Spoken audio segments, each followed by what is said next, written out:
¿Cómo estás, Sandra? Ay, ¿cómo estás? Mucho gusto. Mucho gusto, encantado.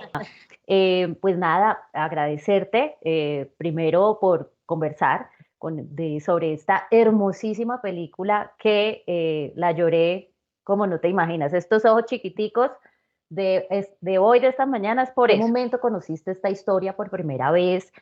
La de Joao y Dindín, y decides entonces que va a hacer una película de ficción, una película de aventura. Bueno, fue muy curioso porque ya conocía esta historia hacía mucho tiempo por ser brasileño, estar en Brasil. Pero la manera que llegó para mí la película fue curiosa porque yo estaba en una otra película, la anterior mía, que representó a Brasil al Oscar, y estaba haciendo una campaña de Oscar en Los Ángeles. Y mucha gente ve la película y hacemos muchas cabinas, ¿no? Muchas proyecciones. Y uno de los productores de mi amigo Pingüino fue en una de las cabinas porque es votante del Oscar, vio la película y le encantó. Y dijo, wow, tiene una emoción muy fuerte, es una persona que sabe del mar. Entonces me llama para hacer una cita y me dice, mira, nosotros compramos los derechos de la historia de Joan Didi, ¿las conoces? Y yo, sí. ¿Y ustedes compraron? No fue un brasileño que compró, fue un americano. Sí, bueno, los brasileños parece que no querían saber de la historia, nosotros lo compramos. Y ahí me invitaron a ser director de la película, que para mí era un regalo. Mi hijo en la época, con 10 años, quería hacer una película para niños y también para adultos. Como la viste, lo sabes, que tiene dos historias, ¿no? Una historia muy para adultos con un corazón muy fuerte y una historia para niños con pingüino y todo eso. Entonces, fue una manera muy curiosa que me invitaron a hacer una historia de Brasil, pero en Estados Unidos. Parte de esta historia pues se cuenta desde la perspectiva del pingüino. Por ejemplo, usas como lentes especiales para que nosotros como espectadores podamos entender cómo es que ellos miran el mundo. ¿Qué recursos técnicos debieron usar para la película y cuáles de esos fueron pues los más grandes retos? Bueno, el director de la película, el director de fotografía es Anthony Dogmento, que es un director de fotografía muy conocido por una película que hizo que se llama Slumdog Millionaire, que es una película donde ganó el Oscar por esta película. Hizo todas las películas de Lars von Trier. Entonces es un director de fotografía que tiene un ojo muy distinto, muy diferente.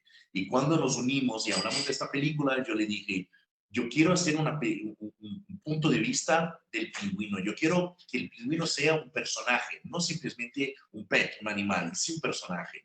Y ahí hablamos mucho de cómo bajamos la cámara para hacer de ese mismo ángulo. La otra cosa que hablamos mucho, una película que fue una referencia fue E.T., extraterrestre, porque Steven Spielberg, cuando es esa película, para mí tiene algo muy parecido, que es un extraterrestre que viene a la Tierra a ver la vida normal. Y nuestro pingüino viene a ver la vida de una vila y de una pareja, ¿no? Entonces, ¿cómo encuadramos? ¿Cómo hacemos esto? Tuvimos momentos muy curiosos de, como dijiste, ¿no? De lentes distintas para que podamos hacer el punto de vista, pero también para llegar cerca del pingüino con una cámara grande, a veces los pingüinos se asusta y se va. Entonces, lo que hicimos fue crear una, ¿cómo se dice? Una de esas que camina, ¿sabes? Unas máquinas de caminar, y le hicimos todo azul con velocidad distintas, metimos el pingüino ahí, con un pescado lo llamamos, y él caminaba así y estamos con la cámara ahí. Y entonces no se asustaba tanto porque la cámara se movía despacio, tenía poquísima gente y el pingüino estaba muy cerca de la cámara. Y por eso que tienes esta impresión que estás en la cabeza del pingüino y está encuadrado como si fuera un actor y no simplemente con lentes largos como si fuera un documental. Para mí era muy importante separar un poco este momento que el pingüino está en la casa del documental para que tenemos esta impresión que estamos con el pingüino viendo este mundo nuevo para él. Después de ver la película, uno definitivamente quiere ser Jean Reno. ¿Hubo quizás alguna preparación especial para que él pudiera interactuar con los pingüinos? Pues que hay que contarle a los espectadores que son reales. ¿Cómo fue eso? Sí, Jan fue muy generoso, sí, se dice en español, que Sí. vino 3 semanas antes vino a preparar con los pingüinos, porque el Fabián Gabelli, que es nuestro mago de pingüinos, el señor que entrena al pingüino, que sabe, él sabe lo que los pingüinos están pensando, es un tremendo señor que a veces me asusta porque sabe todo, miraba el pingüino y decía, este pingüino no está feliz, vamos cambiando. Entonces él dijo, tiene que venir Jean Reno 3 semanas antes a Brasil para estar con los pingüinos. Yo, mira, Fabián, el mundo ideal sería eso, pero no sé, es Jean Reno, es una gran estrella del mundo, tenemos que hablar. Entonces yo fui a su casa en Sur de Francia, su casa de verano, senté con Jean Reno para decirlo, la película, hacer la invitación, y Jean me dijo dos cosas muy importantes. La primera dijo, mira, a mí siempre me toca hacer personajes a veces duros, ¿no? Muy fríos, a veces más duros, y me encanta hacer cosas distintas. Entonces, este pescador me parece una persona muy amable, que tiene su momento, su tormenta interna, que es pingüinos le rescatan. Y yo dije, bueno, Jan, yo tengo que decir, necesito ti para 7 semanas de rodaje y 3 semanas más antes. Y me dijo, bueno, si es eso que necesita, vamos a hacerlos. Y fue muy generoso porque vino 3 semanas antes, porque todos los días estaba con el pingüino, lo tocaba, los abrazaba, lo aprendió a aprender los pingüinos. Entonces, increíble. Tienes una vasta experiencia en el documental y parte de ese mundo se trae a este proyecto. ¿Cómo piensas que manejaste esto para poder crear como un balance y asegurarte que no se olvidara de que esta de todas maneras es una película narrativa? Sí, la primera cosa que hice fue hablar con mi director de fotografía, Anthony Dodmento, que no quería que fuera un documental, ¿no? Entonces era importante de cómo vamos a encuadrar el pingüino, cómo vamos a contar esta historia, el guión, la forma de contarla. No se tenía algo de documental que quería traer, pero muy leve, no pesado. Y es el momento que el pingüino está en Patagonia. Tenemos un poquito de eso, de estas imágenes más documentales. Pero cuando estamos en la casa o cuando estamos viviendo en su nido, con el pingüino no quería que fuera documental. Y para eso teníamos que llegar muy cerca, ¿no? Muy cerca con las cámaras, rodar en la misma altura y todo eso. Porque a mí me encanta el documental. Yo hice documentales 25 años, pero para esta película no quería que hubiera una confusión. Ah, ¿es un documental o es una película ficción? No, no, es una película ficción. Y entonces es mucho de la técnica, de cómo encuadrarnos, cómo el guión, cómo lo contamos la historia para que sea una diferencia grande. Tiene lo que es que quería que fuera muy igual, era la autenticidad. Yo quería que fuera auténtica. Entonces, por eso que rodamos en Brasil, por eso que rodamos con pingüinos reales, por eso que insistí para tener la cosa auténtica, porque yo sé que cuando es más auténtico, más emoción es, más adentras la película. Porque cuando es algo o digital o a veces documental, con lentes largas, que todo está muy lejos, no tienes esta aproximación, no tienes esta verdad. Para mí era importante tener la verdad. Yo leí acerca de la historia real y esta película pues se siente que es muy fiel a esa historia. Sin embargo, ¿qué aspectos le podemos contar a los espectadores que ligeramente se alteraron o se cambiaron? Como es una ficción, tiene que tener un guión de ficción. Entonces teníamos que crear cosas distintas, como creamos los biólogos en Argentina, para tener un otro lado de la historia, para nos llevar a Argentina, quizás tener un poquito de un antagonista, ¿no? Que puede ser ahí. Un poco la historia de João, yo agarré su historia real, principalmente su historia con su hijo, que tiene un momento ahí con su hijo, y que él pasó mucho tiempo lejos del hijo. Y yo cambié un poco esa historia para que fuera otra cosa. No voy a contar aquí, no spoilers, para que la gente vaya Sí, de a asistir. acuerdo. Pero cuando hablé con Joan, yo le sentí que también tenía un momento de mucha solitud, que estaba muy solo en el momento que encontró el pingüino. Entonces, para mí esto también es verdad. Solo hice algunos cambios, casi como una traducción para el mundo de ficción. Pero yo creo que tenemos como 70-75% de la historia real fiel.